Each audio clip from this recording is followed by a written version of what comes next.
All right, what is up, everybody, and welcome into this very, very special edition of the Comedy Calendar, guys. My name is Sebastian Alvarez. I'm your host, as I am every week, and we got, I think, my favorite episode of Comedy Calendar of all time.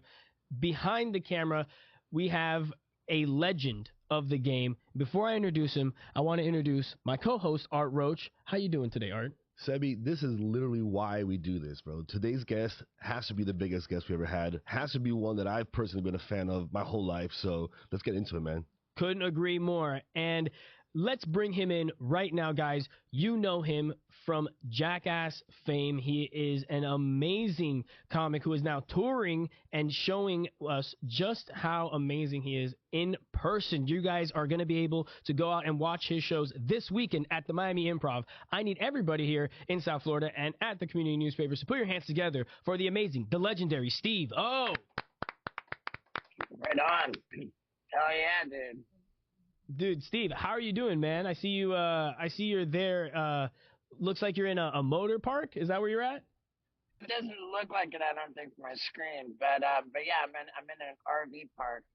I'm ripping through Florida this whole month. At the moment, I'm in Naples. Next stop, Miami this weekend. Then off to Tampa, which I know is pretty dumb routing. Then Sarasota, which is even dumber. But yeah, dude, that's awesome, it's good, man. And dude, I've been on the comedy club circuit for 15 years now. Insane. Like, I know that I can do stand-up comedy for the rest of my life, and people will still know me just for Jackass, which is fine.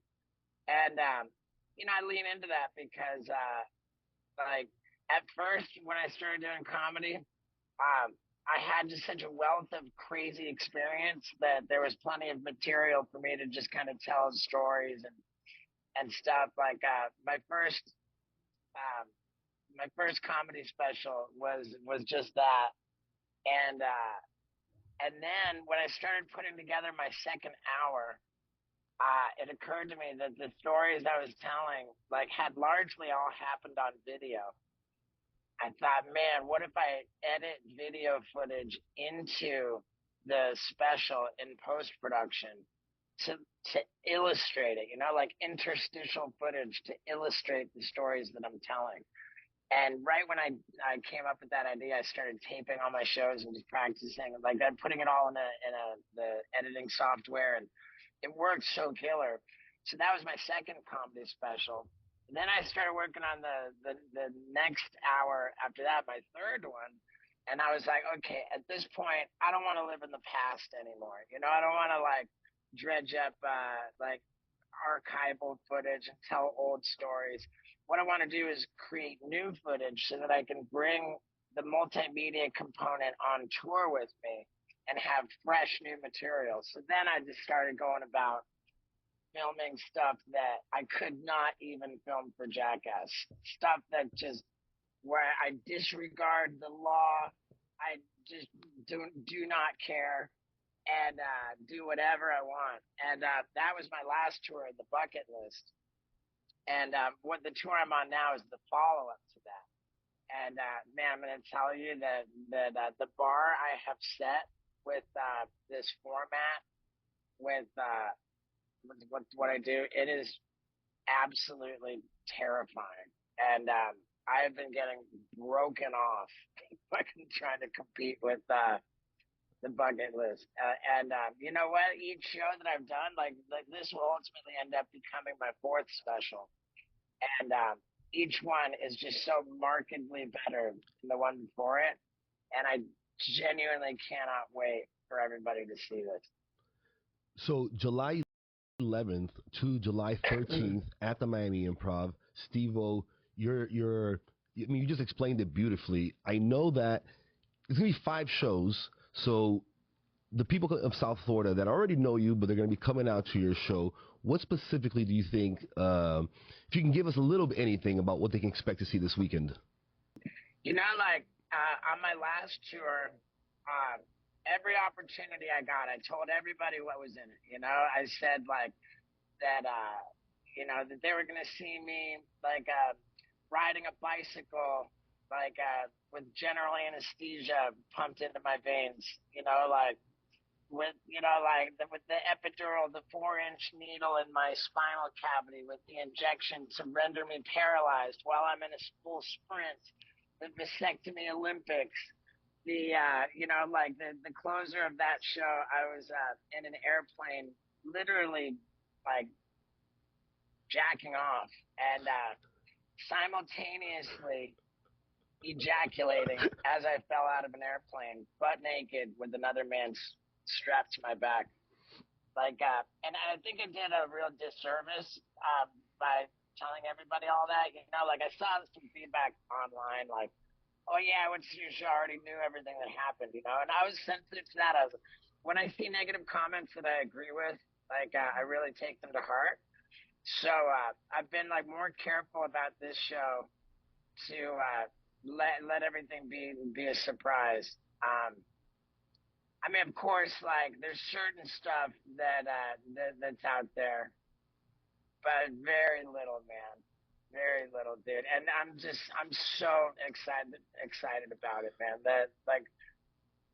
There's some stuff in this that was so hard to make happen. It just took, because it's so illegal, it took months and months to find people who are willing to do it. And you can't get. It's called. This show's called Steve-O Crash and Burn. Guys, you cannot get a better endorsement than that. Again, July 11th to July 13th, 5 shows at the Miami Improv. I mean, he's hesitant to let us know what's going to happen. You guys have seen all the other tours. You can imagine he's saying it's a step up from what's been there before. So, guys, I'll be there. Sebi will be there. We're excited. I mean, I remember I was there at the last show that when you came through for the Bucket List tour, and it was the only show that I have ever had to physically put signs up on every wall. There's actually, if you see the picture that we have here of us together, behind our head is one of those signs that says, this is an X-rated show. It will be graphic. There will be, it's the only time we've ever done that, and it 100% lived up to that expectation, because some of those images and some of those stunts that you pulled are ingrained in my head. I will never forget the image of you riding the horse for your vasectomy or any of those insane things. I remember poop hit the fan. All of it was amazing. All of it was freaking awesome. Man, that means the world to me. And if anybody is interested to see that show or the one before it, I've got both of my last 2 comedy specials streaming completely for free with no ads at my website, steveo.com. So if you're curious, what the format of this live comedy that I do looks like, by all means, go check out steveo.com. I've got the one special is called Gnarly. The other one's called Steve-O's Bucket List. And yeah, man, I can't put it on YouTube. There's just no way. It's so truly fucked up. And I can't put it on Netflix either. It's too fucked up for Netflix. So it lives at steveo.com. And it's just so cool. I would have my first special on there, but I don't own the rights to it. But that one streams for free for anybody who has Prime. That one's called Steve-O Guilty as Charged. And if you watched all 3 of my first specials, you can just see how much better each one is. It's just crazy, comedy, the way the evolution works, man. Have you guys ever heard of a YouTube channel called Beige Frequency? It's one where the guy just brutally fucking critiques comedy specials. He's just the harshest, critique. And I love his videos. It's called Beige Frequency. So I hit the guy up on Twitter, and I was like, hey, man, I want to subject myself to your brutal criticism because, say what you will, say what you want. But I think it is so undeniable that, the improvement in my comedy from my first special to my second and then to my third, that, that there's just objectively no way of saying that anything's boring or that it's not getting like explosively better as I go, you know. And the guy shit on me a lot, like, but super constructively, and I was just really grateful for it. You know, I had like the harshest critic, like, you know, like just getting be down with it, and it was rad, man. There's a lot of people like that didn't want to see me get into stand up. You know, a lot of people are like, oh, dude, you're not a comedian. You know, like fuck jackass. Oh, Steve-O's doing stand up now, and you know, like I never let that stop me or discourage me. If anything, it just made me try harder. And for all the haters out there, the reality is that comedy is very democratic. You know, like you're either like there's either demand or there's not no demand. And if my shit really sucked, if my shows weren't good, then I wouldn't have made it around the circuit one time, let alone like continuously repeating and going, like building momentum for 15 years. So I think that the proof is in the fact that I'm still going, and I just care so much about putting on the best show I possibly can, man. I just genuinely do. I think you 100% achieved that, because I remember specifically when you did come through the improv last time, your ability to connect with the crowd and really control a very rowdy bunch, because like they were hyped up to see you. I run the front of the house. I saw the line. Everybody was like at energy level 10, and you're able to get up on that stage and capture that energy and run with it. That's what the best comedians in the game do, and your pedigree clearly shows. But what I wanted to know was kind of, when you were getting into the game, did you have any mentors in comedy that you kind of went to that gave you advice? Dane Cook totally took me under his wing back in 2010, 15 years ago. And I mean, you guys remember how huge he was. Yeah. You know, not that he's not huge now, but like that was like, you know, just that crazy heyday. I had bumped into him. See, like, here's the thing. The first time I tried stand-up was actually in 2006, so almost 20 years ago. And I was on drugs. I was wasted. Like, I had a guy named Skylar Stone tell me that he was hosting a night at the Laugh Factory in Hollywood. And, he, you know, like the press machine for our second Jackass movie was just revving up. So it was like kind of a Jackass buzz. And this guy was like, man, I'm hosting this comedy show. If I could get Steve-O to come in and do a stunt, like that would pop off, man. Like I'll sell tickets or whatever. So he asked me to do a stunt in the comedy club, and I agreed. I gave no thought whatsoever to what stunt I would do. I just, you know, ended up showing up like with no plan at all, and I was wasted. And when I walked in the door, I remember like looking around, kind of assessing. I don't think I'd ever even been in a comedy club at that point in 2006.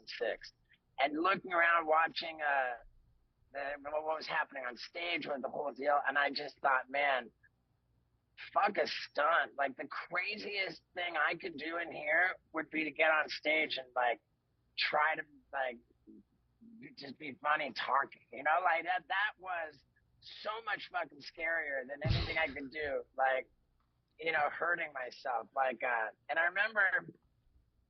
Like it was, you know, like it's like tag comedy or no, they had a host actually. The host brought everybody up, but you know, it wasn't my turn to get on for a while. Everyone's doing like 10-minute sets or some shit, you know, like so there's a bunch of comics before me, and I'm sitting there thinking, oh, dude, like what am I gonna say? Fuck, I'm just so nervous. I'm like, oh, what am I?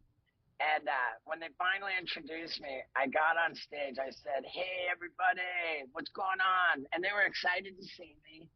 Like, that was the first thing. I was like, oh, wow, it's so scary. But the first thing that hit me was that they were excited to see me, and they wanted to have a good time. You know, like they were rooting for me you know. And so, like, the initial welcome onto the stage was was great, but then now like you got some like Hollywood, California.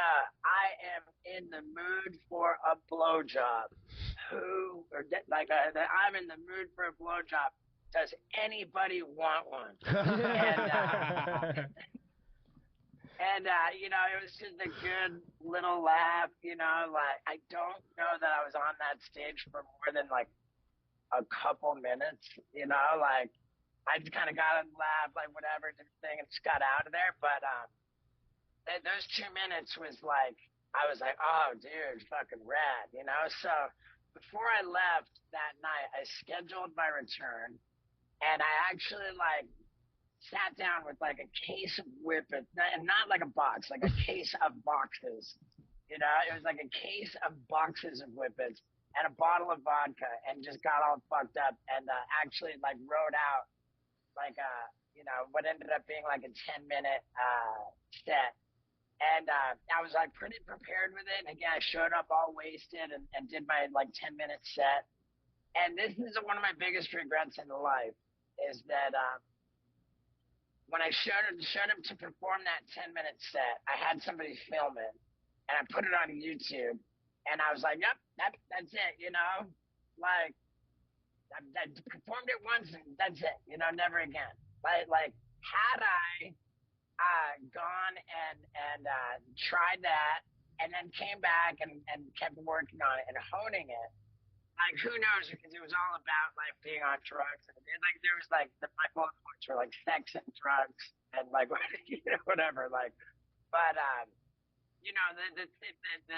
it's not that material necessarily. It kind of works, and I put it on YouTube. And then after that second time, I thought, oh well, shit, dude. Like, I'm kind of like this is my thing. I was hooked. Like, I was like I loved the feeling of it, and it went reasonably well. Made me so happy. So then I planned another time to come back, but this time I didn't like prepare legit material. I just thought I was gonna get on. I was just like overconfident. I was like, oh, I'm just gonna get on stage. I'm gonna figure it out. I'm gonna riff, And when I went and performed the third time, without having like material prepared, sure they were excited to see me come on stage, but I had that like, oh wow, like now like I don't have nothing for them, and like all that excitement like just turned into like just I'm bombing. I'm like I'm just and I'm like like, and that experience of just bombing it traumatized me, man. This was all in 2006, and then I tried it one more time and it just didn't go good, and that traumatized me, and I could not bring myself to go back into a comedy club for another 4 years. And the reason I went back into the comedy club 4 years later wasn't to perform. It was because I had just gotten out of rehab. I was living in a halfway house, and I had to be really careful about what I did for for fun, because it always used to be like go out to the nightclub, go out to the bars. But once I got clean and sober, that shit's off the table, But like, I got a chick that I'm gonna go out on a date, or I'm going out with friends. Like going to a comedy club to watch a show, that's a legitimate reason to go out. And so that became like my go-to. Like, oh, we're going to the comedy club tonight. And sure, people are drinking, but that's not my main reason to be there. So that felt safe, and that was something that I did in recovery. And whenever I was at the comedy club sitting there, I was just like, man, dude, I should be on that stage. And I'm not. And it's because I'm a pussy. And it's because I'm scared. And it's like, And this was all kind of going on while we were working on Jackass 3, the 3D one. And the very first interview that I did for Jackass 3D, they were like cycling people through it. Dane Cook is in I show up and they're like, oh, Dane's in there right now, but dude, just go barge into his interview, dude, it'll be hilarious. So like I just show up and I just like crash into Dane Cook's interview, and he's like super kind, like, oh dude, whatever, it's meeting up for the first time. And I was like, dude, like I like I tried stand up in the past, and like, like I really wanna like, like start doing it again and like being serious about it. Like I really want it. And he was like, dude, easy. We'll get you up on the Hollywood Improv next week, man. Like I'll give you my number. We'll get you up. So you know, and he was true to his word. So like I sat down and just wrote. I wrote and like revised. I found a hole in the wall open mic to go practice, you know, and then like, you know, and I got ready and the way it worked, Dane Cook went on. After I went on, then Dane Cook went on immediately after me, and then when he came off, we sat down and he gave me notes, which was just insane, you know. And I'll never forget sitting down with him after that first set. I was just so nervous, like on stage, and the first thing he said is, "I'm not sending you back to the drawing board," you know, like meaning that. Like the material that I had prepared was not like scratch and start over. The material was okay to keep working on, but that it was my delivery. He was just like, dude, you're so like, he's like, you gotta breathe, you gotta relax, you know. He's like, you know, and then I was so energized by that because for him to say that my material was like. You know, adequate.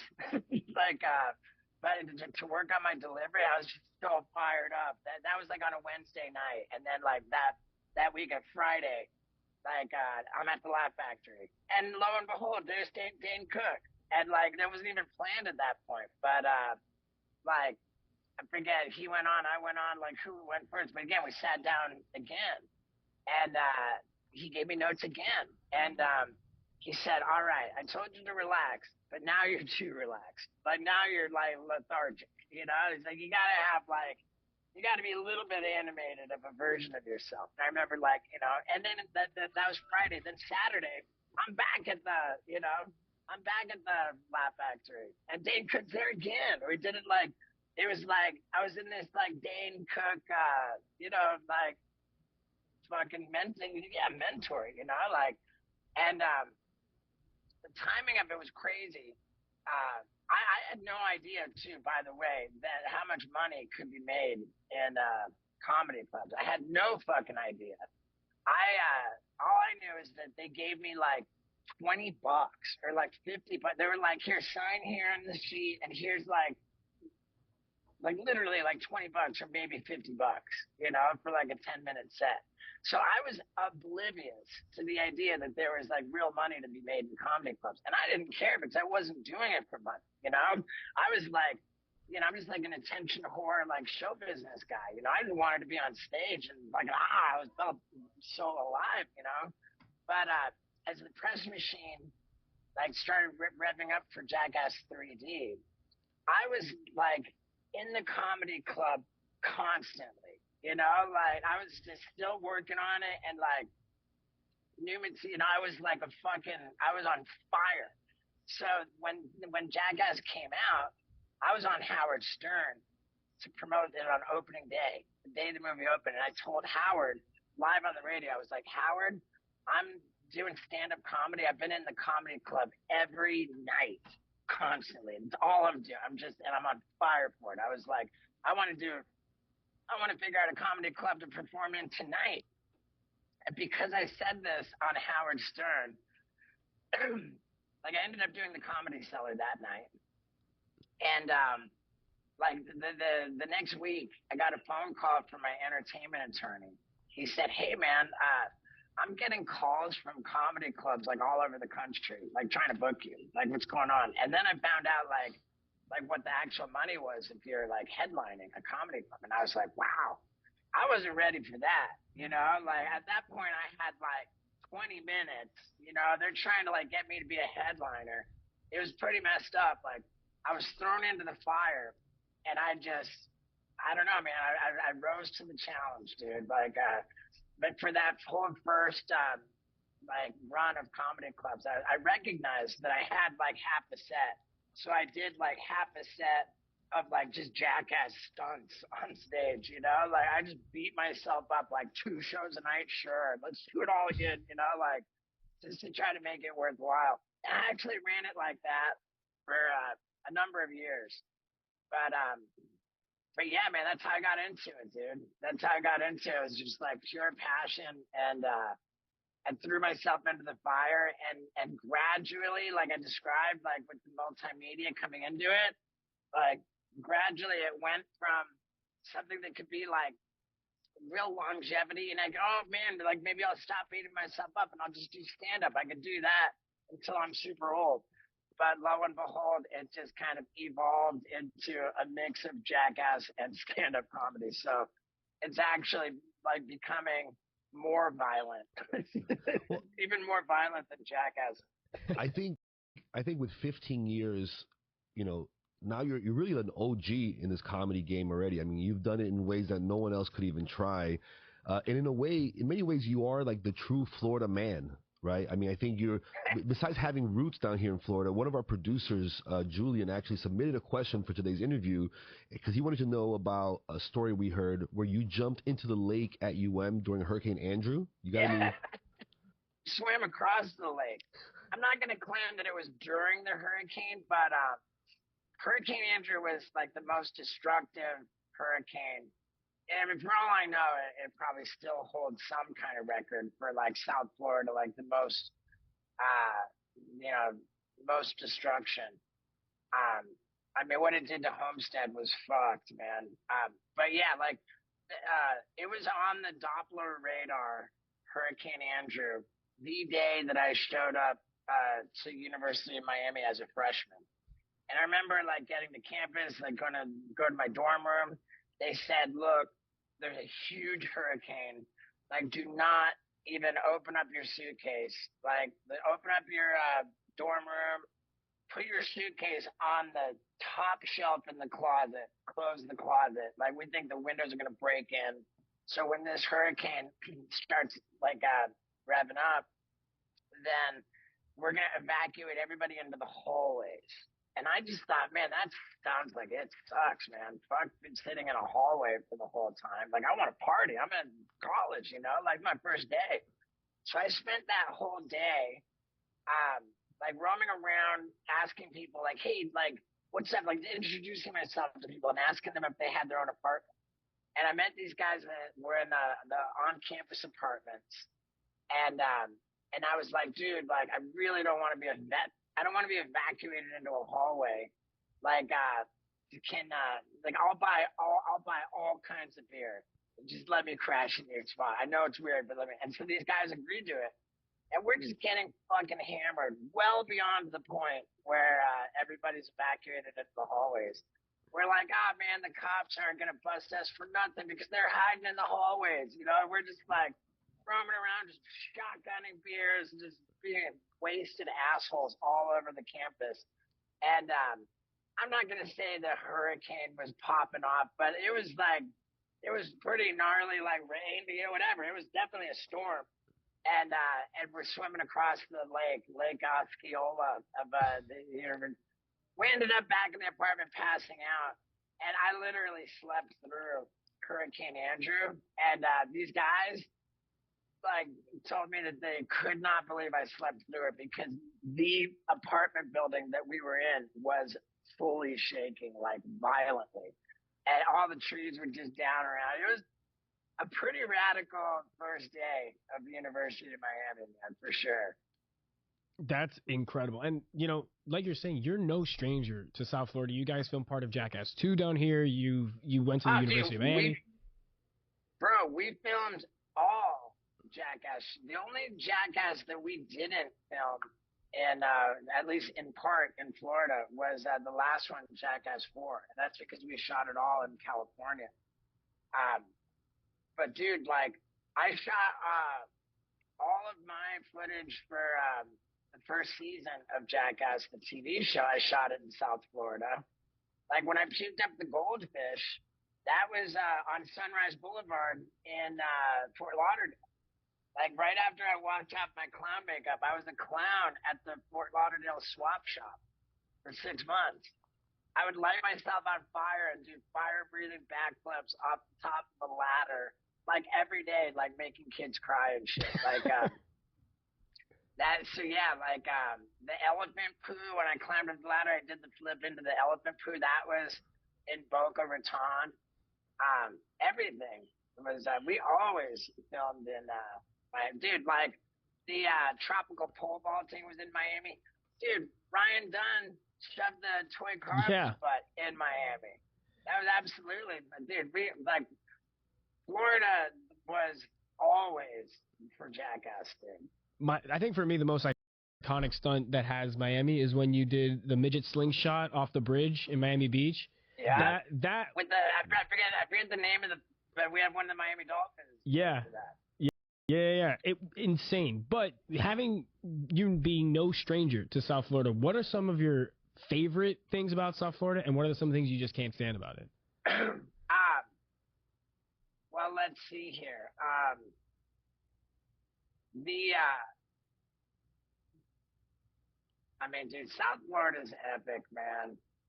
I felt like I felt like my life was an agonizing wait to get out to California, just because everything that's always like really turned me on is so like California. Like I was super into heavy metal, and that's like the Sunset Strip. Like I was super into skateboarding, and California is like like skateboarding. I wanted to be a stuntman. I wanted to be like like a fucking star. That's Hollywood. Like so. I don't know. I wanted to get out of South Florida for that reason. Of course, the heat and the humidity is kind of messed up. Um, but yeah, dude, like I just I can't even like say that I like certain things. Like as I'm just thinking of South Florida, like I have so much rich history there. Like. I attended first grade through half of fourth grade in Coral Gables at Gulliver Academy. So from like the age of 6 to 9, I was in Miami. I have great memories of that. I didn't live in America, period, between the age of 9 and 18. I lived in England and Canada. And I do remember when I graduated from high school in England, I went straight to the University of Miami. It was like crazy culture shock. I was not used to like guys like working out, trying to make their muscles big so they could like be threatening and I'll kick your ass, like that was like, whoa, that was weird. I remember thinking that American, like people, it seemed like pretty aggressive racism that I was just not used to at all. I was like, man, fuck, America's not a melting pot, dude. I think America's a TV dinner, like just keeping people separate and shit. But like I also just love to party, and so if you love to party, man, you can't go wrong with South Florida. I just have like so much history, and like by the time I had dropped out of my mom had moved to Boca, and then my dad moved to Jupiter, and ever since then, South Florida's been home base for my family. So whenever I'm going home to visit my family, it's always Florida. Like my roots are still here.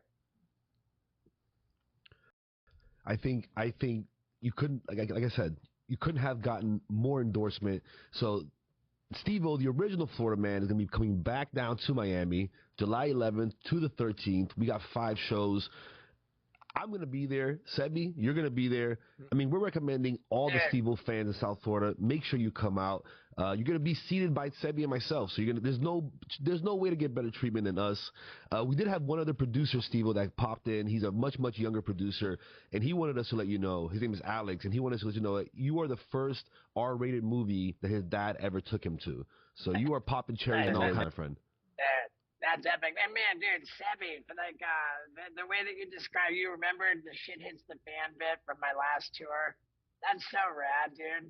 And it just means the world to me that you remember that you were there for that. And kind of like I reached out to that one, base frequency to say, hey, I want you to critique.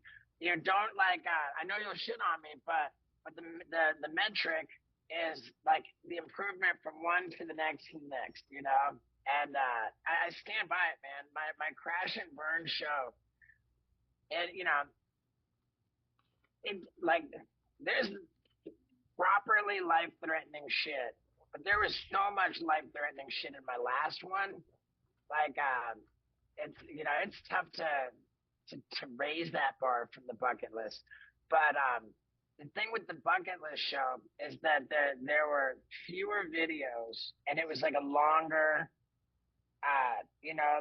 like a longer. That's some of the feedback I got from the special. It was like it was great, but when you've got these like insanely fucking crazy vignettes, it's like the viewer, they were like, man, kind of like let's get into the next, show me the next crazy thing, like it felt like too long of a wait with like all of the routine. And I was like, all right, I'm not backing down from my stand up or at all, but I understand like by putting in this like high level stuff, it's like this dynamic. So with Crash and Burn, now I've got like 40 plus videos that play throughout the show. So like it's just rapid fire. Like you're in the joke boom video. Like you're in the joke boom. And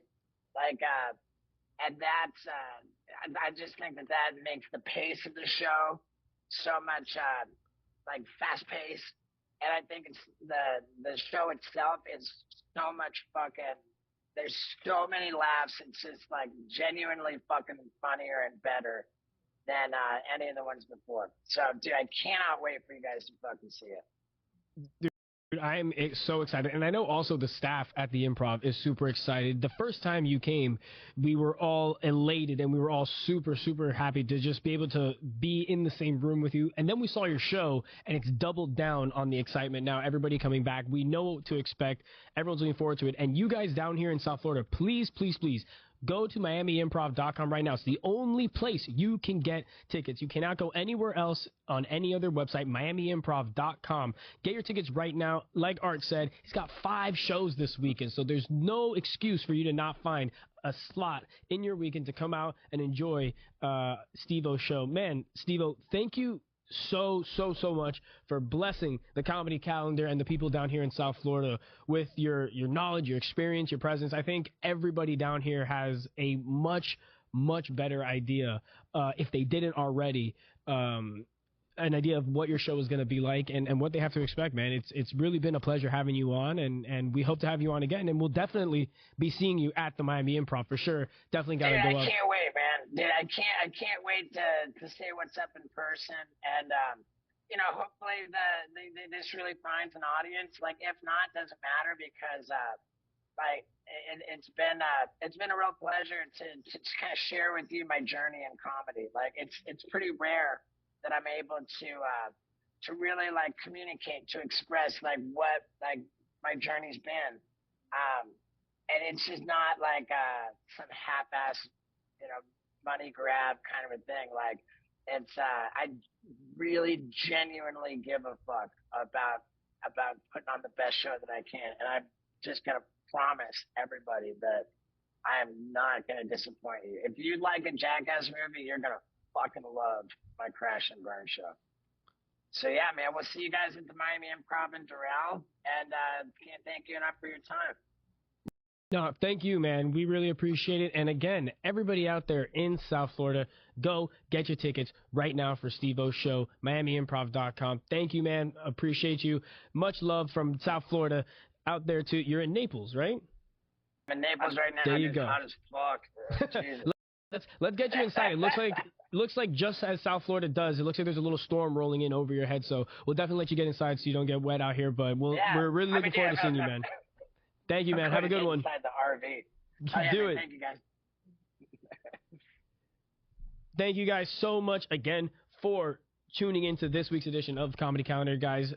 Steve-O did an amazing job, like he said, of not only explaining his show, but his amazing and unique journey through the comedy scene, man. So, Art, anything else you want to add before you get out of here? No, dude. I mean, come see the multimedia artist, Steve-O, OG comedian. I mean, dude, this is going to be amazing. I can't wait for this weekend. Yep.